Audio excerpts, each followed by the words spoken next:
Alita and Gilbert Garza are suing 21-year-old student Elaine Palacios for damage to their Dodge Ram, impound charges, and a new tire. Elaine says her cousin Jessica Ortiz gave her permission to drive it. All rise.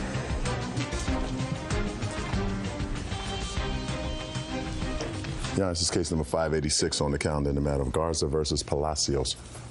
You're welcome, Judge. Parties have been sworn in. You may be seated. Folks, have a seat, please. Mr. and Mrs. Garza, is this your granddaughter? Yes, ma'am.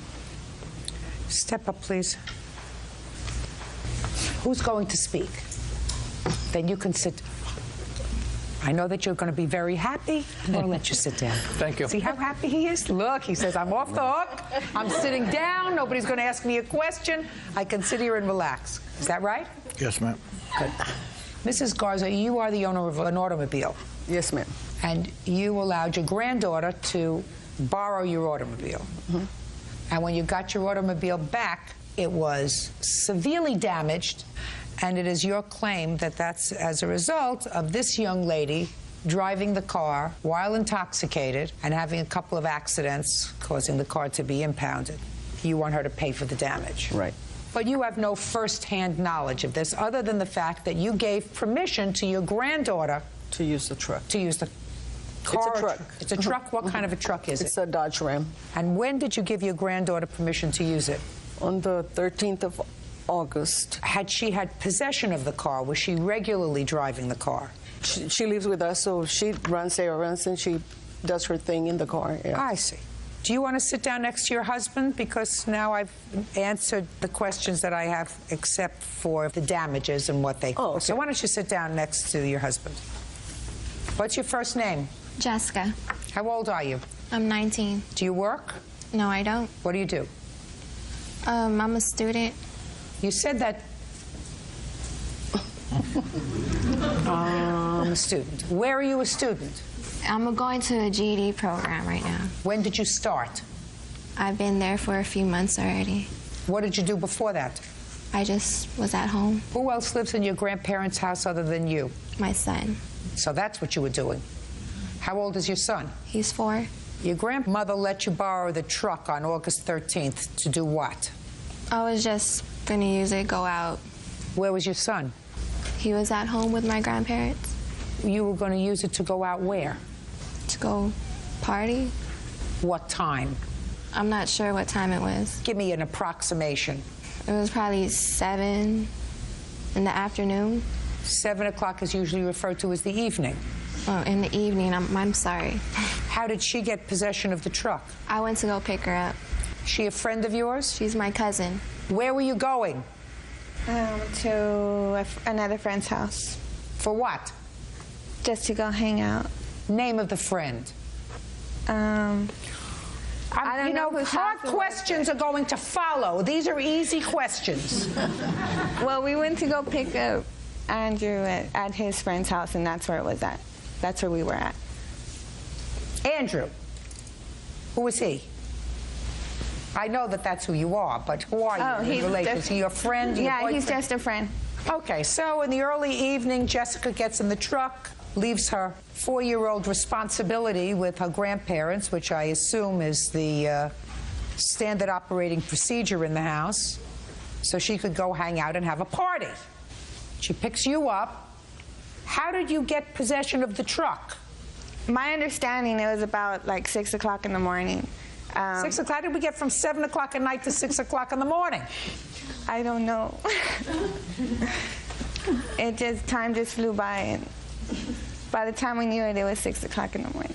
How old are you? I'm 21 now. What do you do? I'm a customer service representative. So you're employed? Yes. Thank God for small favors. What about you? Do you work? Yes. So before you know it, it got to be 6 o'clock in the morning. Where were you at 6 o'clock in the morning? We were going to... No, you, not we. You. I was in the truck. You were in the truck at 6 o'clock in the morning. Where was your son? He was at home. So you were in the truck at 6 o'clock in the morning, and how did Elaine get possession of the truck?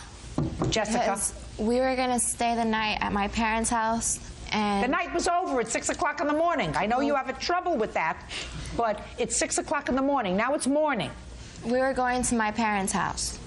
And they had asked to borrow the car to go to the store, and the store's just down the street from my parents' house, and I let them borrow it. Told them to come back, and... They never came back? They never came back.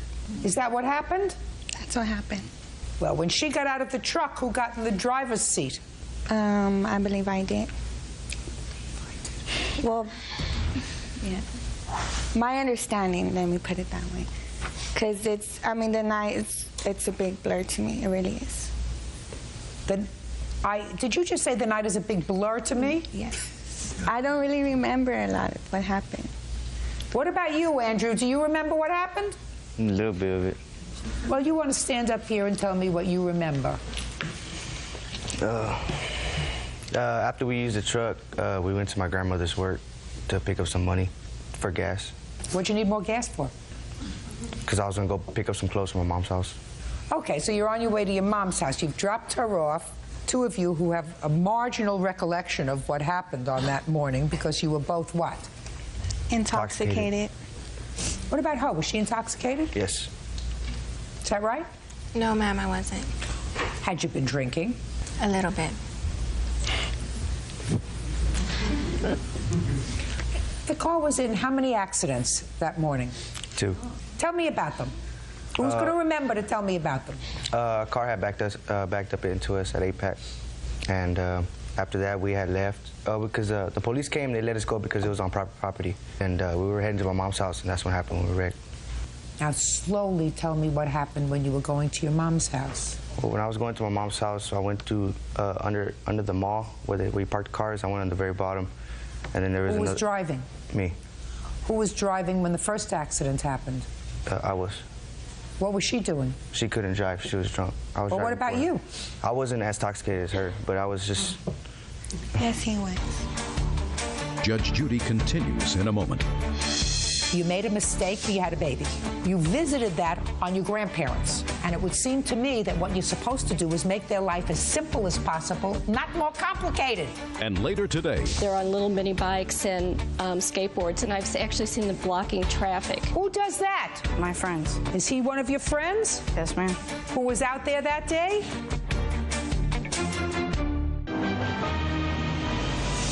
real cases, real people. Judge Judy. 19-year-old Jessica Ortiz says during a night of heavy drinking, her cousin, Elaine Palacios, crashed her grandparents' truck. Elaine says Jessica should also be held responsible. When she got out of the car, she was driving. Yes. So she loaned the car to Elaine. Yes. How did you get in a position to be in the driver's seat? She had asked me to drive. When? At what point? A couple hours after we used the truck. Well, weren't you supposed to go to the store and come right back? Yes. So why didn't you? I don't know. Sit down. All right, let's move on. This truck was impounded. The truck had a lot of damage. It's your position, Elaine. Yes. That it's her fault for letting you take the car because you were drunk. Not fully, but I don't think that I should be held responsible for the whole damages to the truck alone. Who should be? I think that me, Jessica, and Andrew should be held responsible for it. Well, she didn't sue Andrew. Right. So you would say that between the two of you, she's also responsible because she let you take the car knowing that you had been drinking. Yes. I agree with you. All right, Miss Garza, could you step up, please, and let me see the bills? Yes, ma'am. You know, the insurance did pay us $5,000 on the truck. The truck in the blue book, it's worth $8,000 and some $100. Her mom did pay. Shh, just a second. Okay, let me work out some numbers here. Do you still have the truck? No, ma'am, the insurance took it. And what you're telling me is the blue book value on the car was about $8,000. Is that what you're telling me? Yes, ma'am. Oh. Ms. Garza, I believe your granddaughter is partially responsible for what happened on that day. I believe she is at least 1/3 responsible, which means that Elaine here would be responsible for $2,000. Now, Elaine is perfectly capable of going to court and suing Andrew for half. I'm not dealing with that now. But your granddaughter exercised very poor judgment. Yes, ma'am. So the Case is easy, but I have a couple of questions for Miss Attitude over here. How long had she been living with you with her 4-year-old son? Since before the 4-year-old son. She's lived with me on and off all her life. But there was a period of time she didn't live with you. Right. That's when she became pregnant? Right. When she became pregnant, she moved back in with you before he was born? When he was about 3 months old. Where was she living before that? With her, the father of the baby. But my husband went and got her. Does the father have anything to do with the child? He sees him, but does not support him. So you have two winners. You have two parents who don't support their child, the mother and the father. Right. And this one goes out and parties. Let me tell you something, Jessica. You better grow up. You made a mistake, you had a baby. You visited that on your grandparents, who at a time in their life are supposed to be just enjoying each other and relaxing, have been burdened with a responsibility because of your stupidity. And it would seem to me that what you're supposed to do is make their life as simple as possible, not more complicated. And going out at 7 o'clock at night and coming home 6 o'clock in the morning is not what a responsible mother does. Do I make myself clear? Perfect. Judgment for the plaintiff in the amount of $2,000. That's all. Parties are excused. You may step out. I was going to pay for it, and when it came down to it, the plaintiff wasn't cooperative, so therefore we came here to Judge Judy. The truck had the A-frame was damaged. There was no fixing it. I feel bad because they always bring it up and throw it in my face. We had to go pick it up, and there was whiskey bottles and beer bottles. The police were involved twice, and actually the second time is when we actually got arrested. They could have had an accident and gotten killed, or God only knows, kill somebody else. And now the next case. All parties in the matter of Pender versus Garrison. Step forward, please. Engineer David Pender is suing children's services worker Joan Garrison for the cost of medical bills. David claims Joan's poodle bit his 14-year-old son, Edward, while he was skateboarding. Mr. Pender, which one of these two boys was bitten by the defendant's dog? My son, Edward Pender. All right, why don't you sit down? How old are you, Edward? 14. Who were you out skateboarding with? My friend Alex Berkemeyer, Mike, and my two friends, Ricky. You always skateboard with them? Yes, ma'am. Were you skateboarding on the sidewalk or in the street? Sidewalk. How many of you were in the sidewalk? One, just me. Why were you on the sidewalk?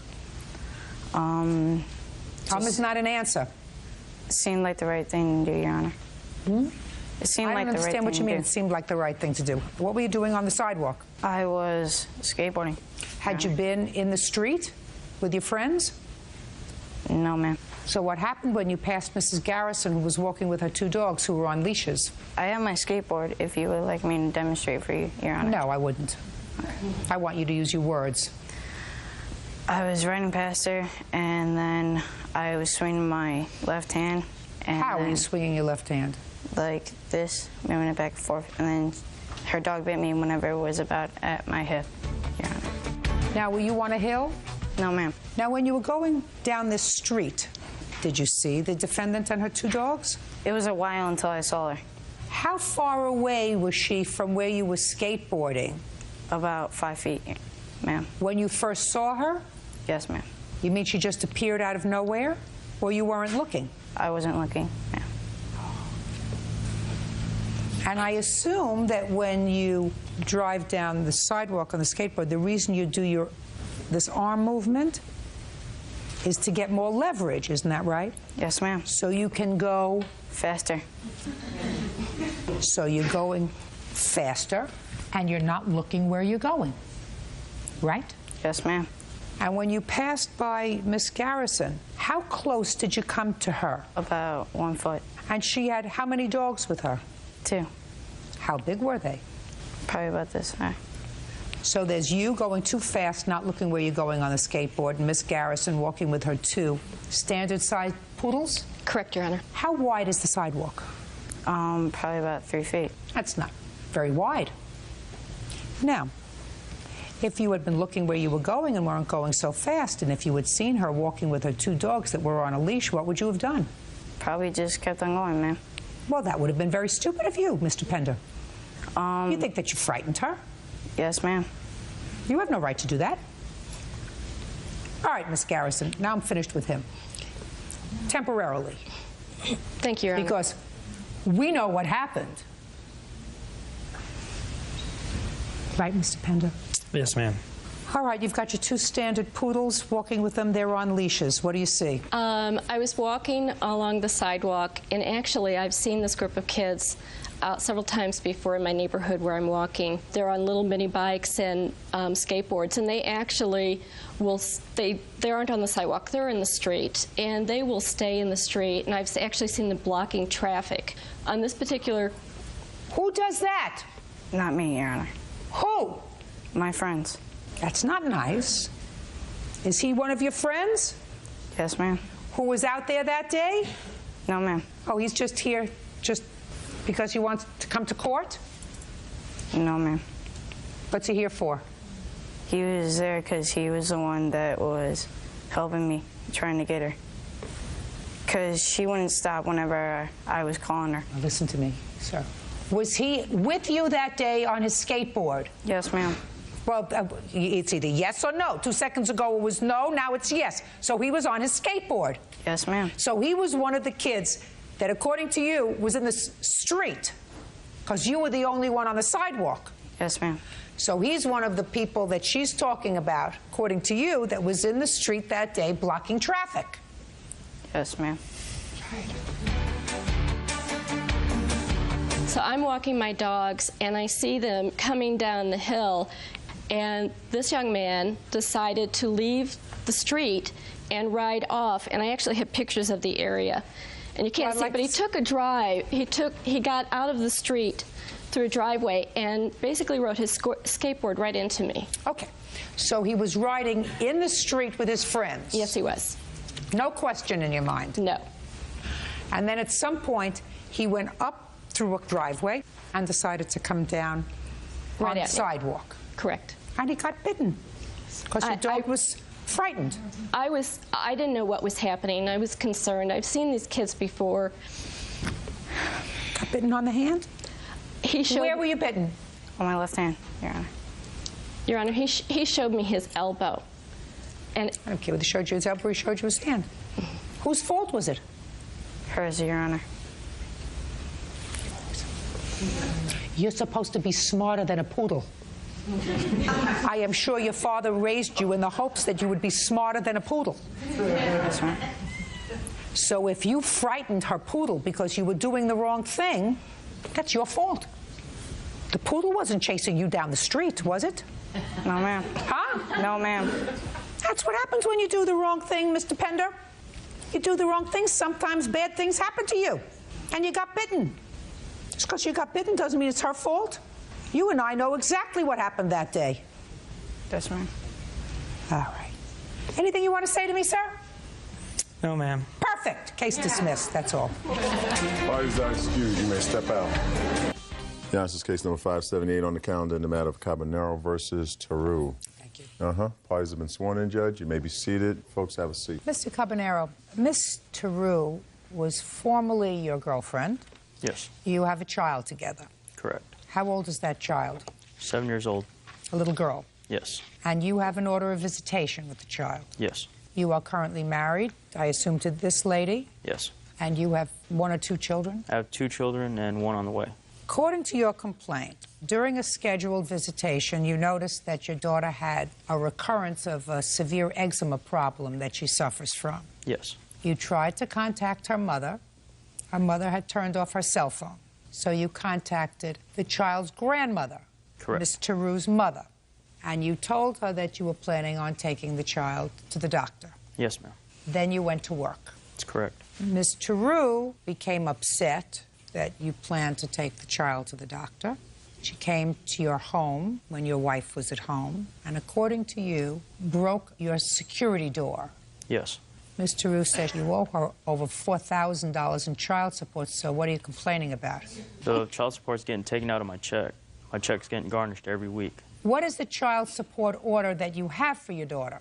It's, I believe it's $400 something a month. How much is this child support order? $214. $214 a month. Correct. He does have another child, is the reason that they take more than just my amount out. He has another child with a mother that also garnishes wages out of his check. Is that right? Yes. You got a lot of children, Mr. Cabanero. You must be very rich. With children, yeah. Those are your riches, sir. But sometimes you have to think with this. Do you understand? Yes. Now you can stand up. Your name is Mrs. Cabanero, and you tell me, Mrs. Cabanero, what happened when Miss Teru came to your house? Lena made arrangements with my mother-in-law for the daughter to come over for the weekend on February 11th. And after dinner, I decided to give her a bath. When I got her ready for her bath, I saw that she had whelps on her from her eczema, and she has sores on her arms, all over her chest, thighs, and both eyes, and it was fully all over her body. And when I did give her a lukewarm bath, she did cry that it did hurt her skin. How long has your daughter suffered from eczema? Since she was born, Your Honor, since she was 6 days old. When was the last time prior to February 11th that the child had seen a physician? On January 31st. When had it become so exacerbated to cause concern to the police officer who came and saw the child? It's always been that way, Your Honor. I have a letter from her doctor. I'd like to see the letter from her doctor. I got pictures of it also. I'd like to see the photograph. Can I mention that it's hereditary, and my sister also suffers the severe disease as well and has the same exact symptoms, and she's 24 years old, Your Honor.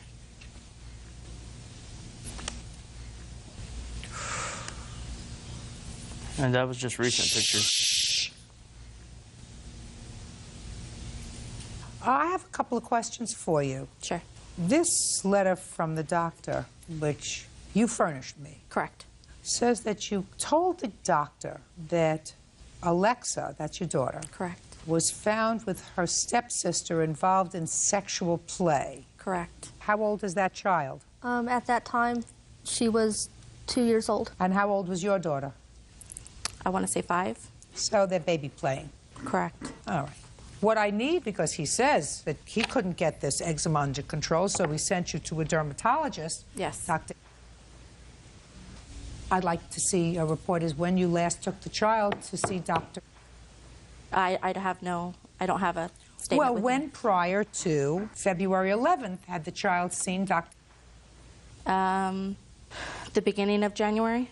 This is too serious a condition, madam, to wait 6 weeks. No, Your Honor, I have several medications that my daughter is on that I use on a typical basis. Did the police officer who responded that day tell you better take this child immediately to the doctor? No, she suggested that I take her to the doctor, or she would have, well, yes, actually, yes, you're right, correct.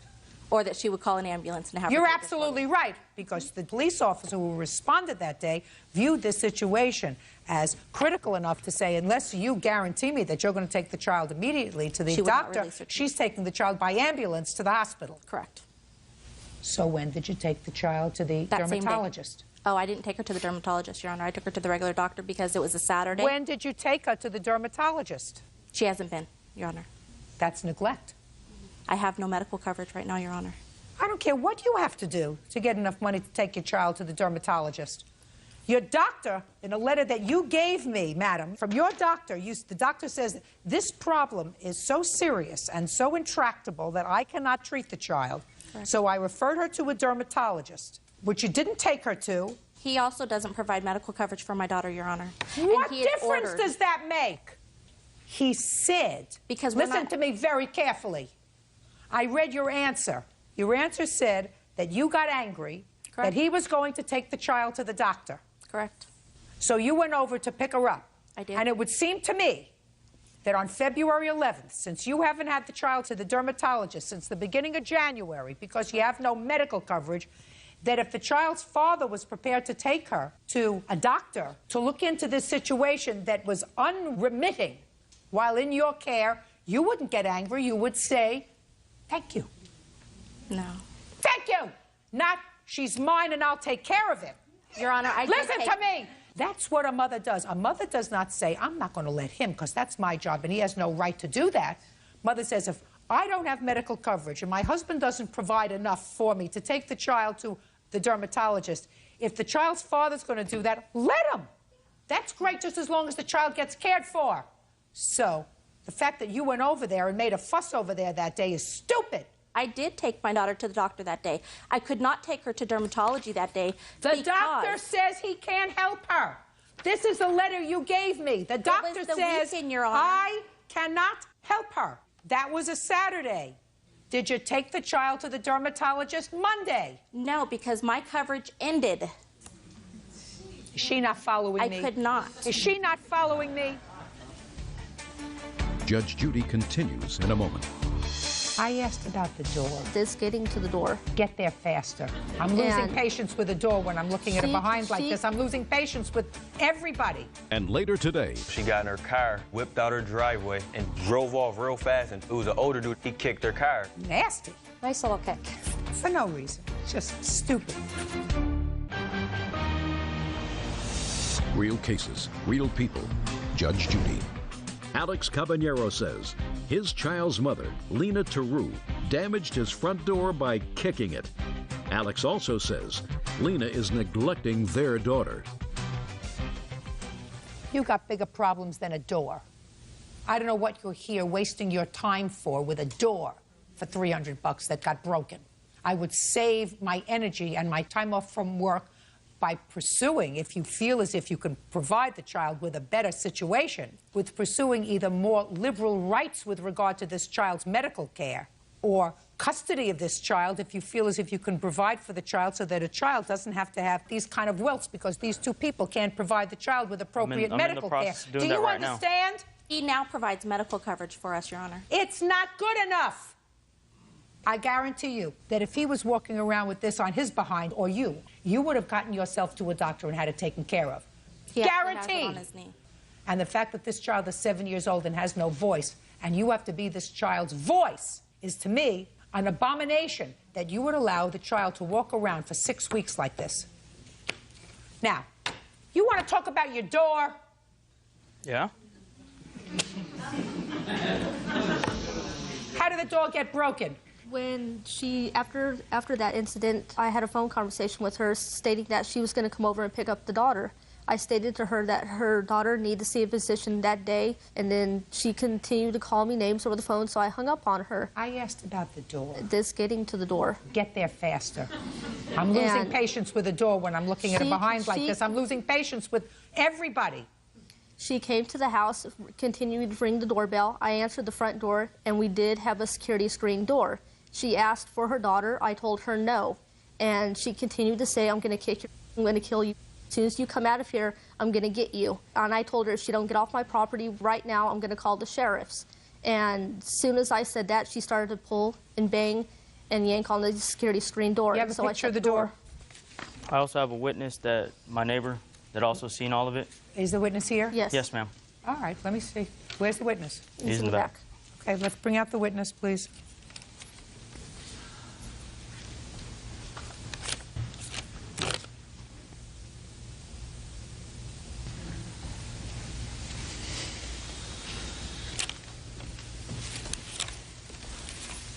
You swear to tell the truth in these matters?